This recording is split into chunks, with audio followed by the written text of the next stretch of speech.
Hello everyone, today we will cover poetry and drama जो है उसका यूनिट 4 है। पोएम का नाम है द गुड मोर और उसको लिखा है जॉन डेन।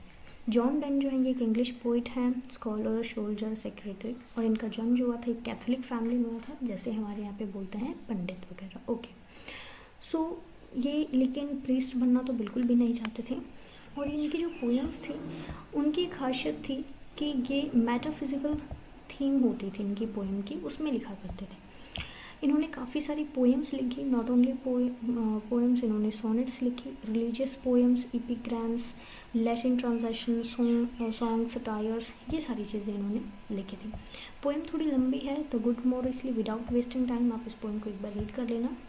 हम लोग डायरेक्टली समरी पे जाएंगे, लेकिन पोएम के बारे में मैं आपको थोड़ा सा बता देती हूँ कि गुड मोरो जो पोएम है इसका नाम जो है गुड मोरो का मतलब है गुड मॉर्निंग। और ये पोएम जो है ये बताती है दो लवर्स के बारे में, राइट, जो एक दूसरे से लव करते हैं। चलिए इसकी समरी स्टार्ट करते हैं। ओके, जो ये लाइन है, I wonder bye dream of थी, ये जो फर्स्ट स्टैंजा है यहाँ तक, यहाँ से लेके और यहाँ तक जो स्टैंजा है फर्स्ट वाला, इसका एक्सप्लेनेशन दिया हुआ है इसके अंदर। सो ओपनिंग स्टैंजा जो है इसमें जॉन डेन जो है वो स्टार्ट करते हैं द गुड मोरो से। गुड मोरो का मतलब good morning. Poem refer to spiritual awakening which constitutes all observing nature of love. ये एक अवेकनिंग की बात करता है। अवेकनिंग मतलब जागना, एक spiritual awakening to new life. It is an awakening to a new life, एक नई जिंदगी में जाना, नई ज़िंदगी की शुरुआत की बात करता है। इस पोएम के अंदर एक लवर है जो एक्सप्रेस करता है, और वो अपनी बिलवड जो है जिनसे वो प्यार करता है उसके लव में वो फेल होता है, मतलब उनके लव में एक दूसरे को वो लोग प्यार करते हैं। और वो ये कहते हैं कि जो उनके फॉर्मल प्लेजर्स हैं, मतलब कि जब उनको उनसे लव हुआ अपने लवर से, उससे पहले जो उनके प्लेजर्स थे वो बड़े चाइल्डिश थे। चाइल्डिश मतलब बहुत बचपने वाले थे, छोटी छोटी चीज़ों में खुश हो जाते थे, राइट। सो वो ये कहते हैं कि एक दूसरे से प्यार करने से पहले वो एक बहुत ही गहरी नींद में थे। गहरी नींद को यहाँ पे वो बताते हैं सेवन स्लीपर से। सेवन स्लीपर एक स्टोरी है, और इसके अंदर की 7 जो लोग होते हैं वो पनिशमेंट से बचने के लिए किंग की, और एक डेन जो है, डेन एक गुफा है उसके अंदर सो जाते हैं, और वो 2 सेंचुरी तक उठते नहीं हैं, उसी में सोए रहते हैं। तो वो कहते हैं इतनी गहरी स्लीप में हम सो रहे थे। जो प्रेजेंट के जो प्लेजर हैं, प्लेजर मतलब आनंद है जो प्यार का, उसको पहले जो अपने बचपने वाले प्लेजर थे उनसे वो लोग वो इसको कंपेयर करते हैं। और वो कहते हैं कि जितनी भी ब्यूटीफुल वुमेन्स उन्होंने देखी थी या जिनके प्यार में वो पड़े थे अपनी बिलवड, अपनी लवर को देखने से पहले, अब वो सारी जो हैं उनका जो रिफ्लेक्शन है, उनका रिफ्लेक्शन अब उनकी लवर में दिखाई देता है। Next stanza, and now good से लेके 1 एंड इज़ 1, यहाँ तक है। इसका हम एक्सप्लेनेशन देखते हैं। सेकेंड स्टैंजा में ये आइडिया एक्सप्रेस करता है कि love transforms a room into a complete world by focusing on lover attention on each other. मतलब जो प्यार है वो जो लवर्स हैं उनके लिए एक ऐसा वर्ल्ड में, एक ऐसा रूम क्रिएट करते हैं कि जिसमें उन दोनों का अटेंशन एक दूसरे की तरफ होता है, राइट। और वो कहते हैं कि उनकी जो सोल है, वो जो उनकी आत्मा है, एक नई सुबह के लिए उठी हैं, और जो उनकी सोल है वो अब एक बहुत ही लंबी स्लीप जो है उससे बाहर निकल के अब आई हैं, और उनकी सोल्स जो हैं अब एक नई दुनिया में, एक प्यार भरी दुनिया में एंटर कर रही हैं। वो कहते हैं कि उनकी जो आत्मा है उससे फियर मतलब डर अब उनकी आत्मा से चला गया है, और प्यार जो है वो इतना पावरफुल है कि इसको जो है कंट्रोल करना, चैनलाइज करना इंडिविजुअल के परसेप्शन के अंदर वो बहुत ही इनफ है, राइट।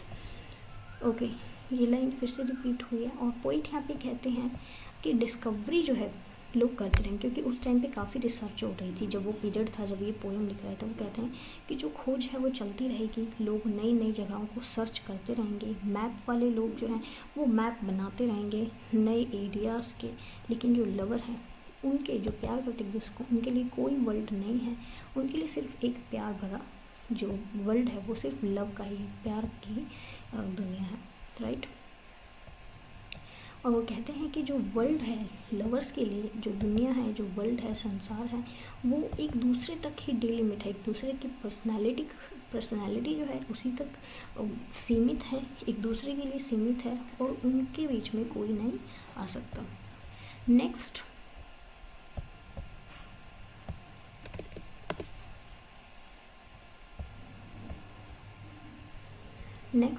माई फेस से लेके नन कैन डाई तक।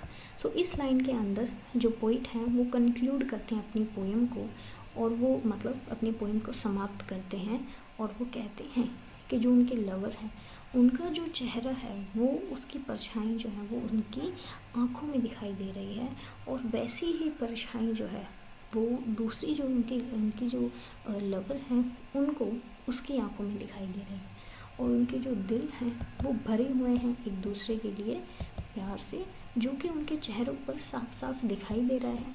यहाँ पे पोइट एम्फेसाइज करते हैं आइडिया कि इससे कोई बेटर ग्लोब कहीं भी नहीं है, और उनके फेस पे कोई शार्प नर्वन या सब डिक्लाइनेशन नहीं है।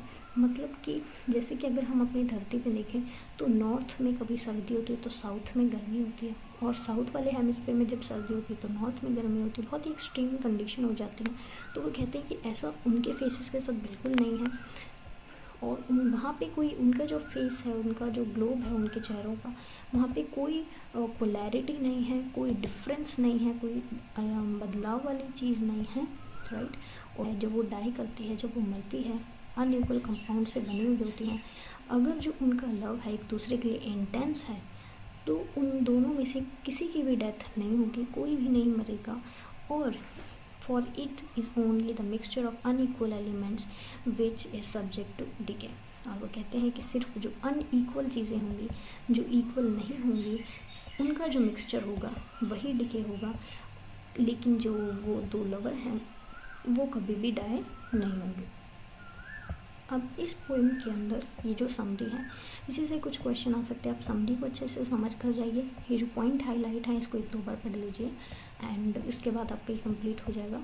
पोइट के बारे में आपको ज़्यादा नहीं पढ़ना है, बिकॉज पोइट के बारे में ज़्यादा नहीं पूछा जा सकता है, लेकिन ये पूछ सकते हैं कि ये जो पोएम है ये कौन से पोइट ने लिखी है, जैसे कि जॉन डन ने द गुड मोरो पोएम लिखी है। सो जॉन डन की हमने 2 पोएम्स पढ़ ली, एक पिछली वाली वीडियो में पढ़ी थी, एक ये वाली। इसके बाद जॉन मिल्टन की पोएम्स आएंगी। आप एक बार इस पोएम को रीड कीजिएगा, जब आप करोगे तो आपको बहुत सारी चीज़ें पता चलेंगी। और एक ये जो समरी है इसमें जो हाईलाइट किया हुआ है पिंक कलर से, आप इसको कवर कीजिए, ओके।